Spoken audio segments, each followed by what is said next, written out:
Today on CityCast Chicago, while weed has been legal for a few years in Illinois, there really hasn't been a place to buy seeds to grow cannabis until now. The country's first brick-and-mortar cannabis seed shop recently opened at Irving Park on the northwest side. We stopped by Money Tree Genetics to talk to owner Tom Wilson about what it takes to grow weed at the crib. It's Monday, February 6th. I'm Jacoby Cochran, and this is What Chicago's Talking About.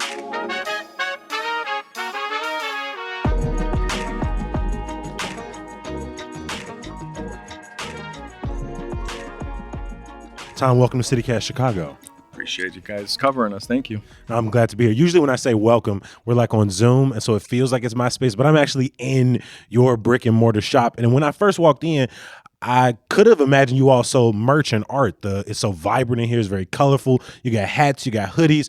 But can you explain to CityCast listeners what you're actually known for selling here at Money Tree Genetics? Sure. So genetics would be the cannabis seeds themselves or the starter plants that are cut from other cannabis plants in order to propagate. Recent law changes have allowed us to enter the space as Illinois medical card holders can legally grow 5 plants now. Nobody has taken the leap to provide a resource to these people. Like a lot of other stores sell all these other products, CBD, gummies, flour, pre-rolls. That's already out there. We want to really be specific to what it is we're encompassing here, and that's providing top quality genetics to people that want to grow their own medication. You know, we've had legal cannabis in Illinois going on 3 years. In different parts of America, it's been legal for a decade almost. You know, what has changed recently that has allowed for almost the first of its kind store like yours to open? So the big factor was a lawyer named Shane Pennington. He was working on a case with the DEA that was, somebody was having some issues, let's say, and he wanted clarification as to what was considered the source rule. Like if you test something and it doesn't test to have any of the illegal substance in it, he basically was asking, how can you call it marijuana or cannabis if it doesn't test for it? And so to everybody's surprise, the DEA publicly acknowledged his request and responded with a detailed letter that officially removed cannabis seeds from the Controlled Substance Act. That was our actual determination to move forward, despite what Illinois has on file. So that letter supersedes what Illinois says this. So in theory, it should, because federal law supersedes, state law. I guess critics to that would say cannabis is not federally legal, and Illinois chooses to grow medical cannabis. So, they can kind of make up their own rules to some extent. Our motto was, let's play nice with everybody. Let's keep both sides of the industry happy. So we maintain licenses from the Department of Agriculture to do what we're doing as diligently and as transparently as we can. There is no specific system in place that regulates exactly how we do what we do. So we're kind of forming that path. So we only bring in seed and live plant genetics from licensed cultivation centers that have certificates of authenticity. We track all that to a batch number. So that way, when our genetics make it into these grow facilities in Illinois, nobody will have, if anybody raises a question, they can come back and ask where they came from, where these test results are. And then it's really not on us. We're kind of just the middleman, the broker. We're the specialists in getting the right things in. According to the DEA and the federal government and the U.S. Department of Agriculture, cannabis seeds are removed from the Controlled Substance Act. Illinois state law says you need to be a dispensary in order to dispense seeds. But their verbiage was in place prior to federal changes.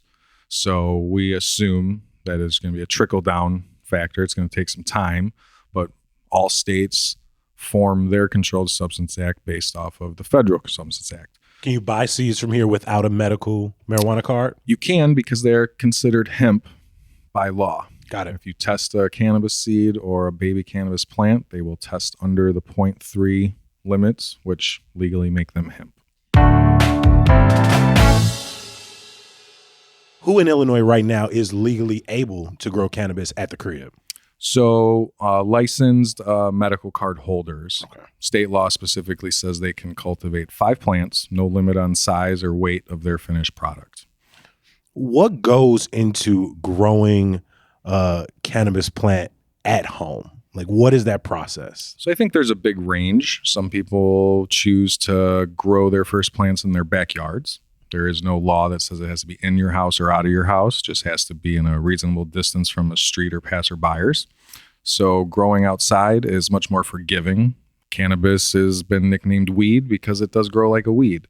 So I think even an amateur grower can produce, a sustainable crop, so to say, and not have to be an expert. And that's a good way to start.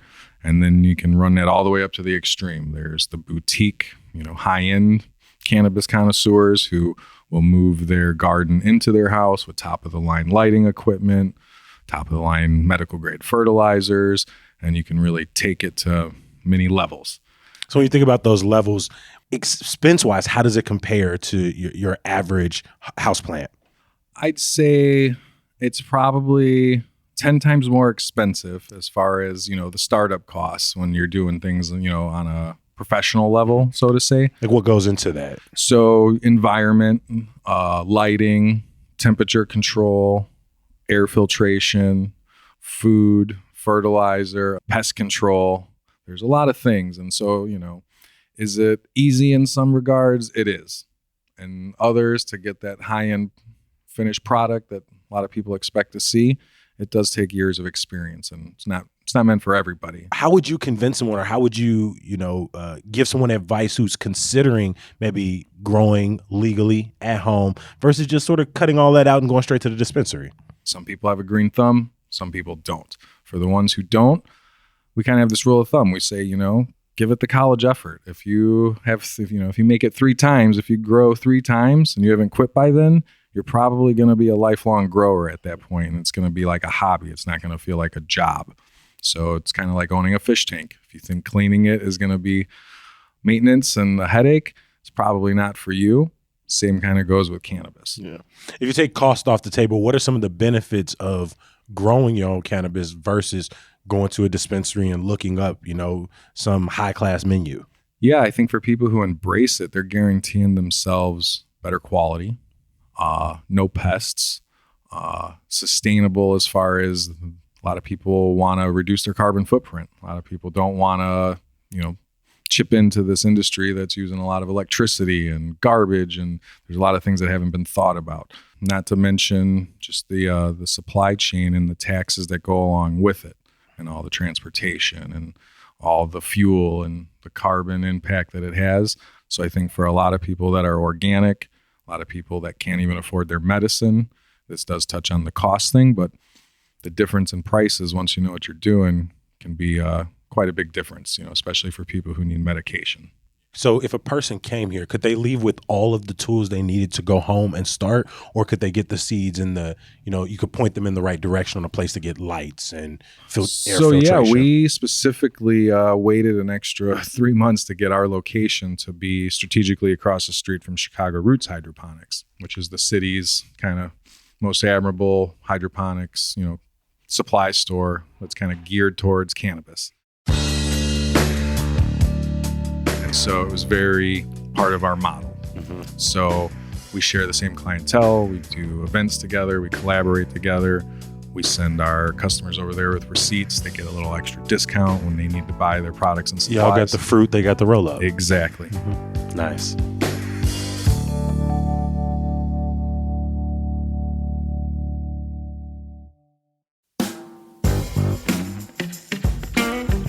Have y'all seen these egg prices? Yeah, I'm talking about $7 a carton. And then we got rising rents on top of that. It's just too much. It makes you wonder if you're better off trying to buy a home, or at least getting your questions answered. Before I heard the How to Buy a Home podcast, I didn't even know what questions I should be asking.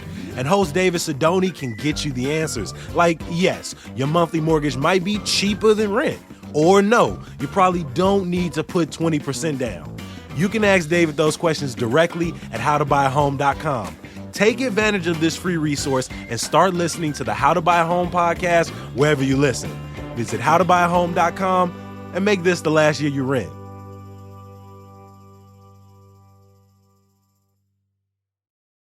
So where did your journey begin? Before the store, before the laws changed, when you were growing up in Irving Park, what was your relationship to, maybe just gardening in general? I was the kid in the family who had the green thumb. Everybody who had a dying plant or ficus tree gifted it to me, and they always came back to life and thrived. So naturally, in high school, when I discovered my relationship with cannabis, one of the first things I wanted to do was cultivate plants. Mm-hmm. The funny thing was, back then there wasn't nearly the amount of resources. The only guide we had in the mid 90s was High Times magazine, which had, these grow guides. And even then that could be pretty hit or miss because, you might not even be able to find half the stuff that was in that grow guide that you needed. So you had to really be MacGyver. And fortunately, I'm blessed with, hand and eye coordination, wiring, electronics, and MacGyvering things. And that plays a big factor in, successful cultivation with cannabis. You don't have to be a MacGyver to grow good tomatoes, but you kind of got to be a little MacGyver-ish to get your hydroponics setup going the right way. Mm-hmm. There's a lot of technical aspects to it. So, I think I got hooked on all of it. The plant itself, the technical aspects, the hobby side, of course, enjoying being stoned. Right. Nothing wrong with that. It's nice that we can say these things these days without being scrutinized. But you've also seen other parts of the business. If I understand correctly, you were out in California. You've, worked on weed farms. You've seen the supply chain. Why a seed and genetics store rather than a dispensary or going to craft growing? When we think about the cannabis industry, it's no longer black market, it's white market. So now we're thinking more along the lines of, Coke and Pepsi, trademarking, backbones, recipes, branding. That's where the genetic side come in. People need to have products custom tailored to fit their brand that's going to be marketable, just like any other commodity. So it's capitalism at its finest, and some people embrace it. Some people are fighting it because black market growers will always be a little unhappy of legalization because it's kind of squeezing them out. Whereas I see it as it's the trade-off. Everybody's been wanting this plant legalized for a long time. And here we are. With the expansion of flavors and options, do you think we're at a point where we're kind of in the grocery store and we got 20 different versions of the same Frosted Flakes? Or do you think there's still a lot of innovation on your side of things where we're talking about seeds and checking the genetic purity of plants and what we're being told we're given? So I think it might be one of the few plants that the world has been able to embrace in a way where there's thousands of possibilities all inside one general strain of a marijuana plant. The possibilities are endless. And now that we have a storefront, we're seeing quite a wide array. If I don't carry something in my store, I usually will write it down and do my hardest to bring in what people are asking for. It's really not about what we want to push them. It's about what people really need. I think we're scratching the surface, though. With legalization, I think we're going to see a much higher percentage of infusion into other industries, perhaps like medical and bio-farm. Mm-hmm. And so genetics are going to be everything. Right, because I was going to say, how do you make money? So it pretty much falls in suit with just about any other standard business. We purchase our genetics from licensed cultivators. So we get a wholesale purchasing option, and then we have a retail price. Mm-hmm. We're not here to really price gouge or get too greedy. We just want to see the industry settle into this nice white market area where everybody's happy. Where do you hope to see Chicago and Illinois move, whether it's medical or recreational weed? So I think we need to catch up to the East Coast and West Coast. We've been left behind and compared, to how fast, cannabis is evolving there. The West Coast, clearly everybody knows, was the first. East Coast, New York, for example, they're very, they have such a high volume of people and spaces and vertical spaces and such a limited amount of law enforcement that there seems to be very little control over like consumption lounges and creative workspaces. And, since pandemic, it seems like the state has just kind of let them operate freely to see where it goes, to help almost formulate their system by looking at what's going on with it. Whereas here in Chicago, none of that has happened because anybody who tries to, Chicago police and local law enforcement, they really have had no tolerance. I see us starting to catch up. It's not necessarily the strains. It's really more about the culture, the spaces, and the industry. You talked about sort of bringing cannabis out of the black market into the white market, but I think that word kind of has more than one meaning because it is a very white market here in Illinois. How have you seen efforts to make the cannabis industry more equitable? How do you think Illinois is doing on that front? It's kind of a teeter-totter right now. It goes back and forth amongst various groups. There's a lot of licenses that are tied up in lawsuits related to social equity with complaints on both sides. Some social equity companies are really kind of just sandbagging it to make other ones more profitable. I think maybe as much as 70% of the licenses aren't even operational out of the system. So I think that side of it is a really big mess right now. And that's hurting us. It's slowing us down. Anything we can do to help, which is why we're talking with the Illinois Department of Ag and all these cultivation centers trying to facilitate, making this process a little better. Tom, thank you so much for allowing us to come in, learn a little bit more about Money Tree. We really appreciate you joining CityCast. Anytime. We're happy to always chat.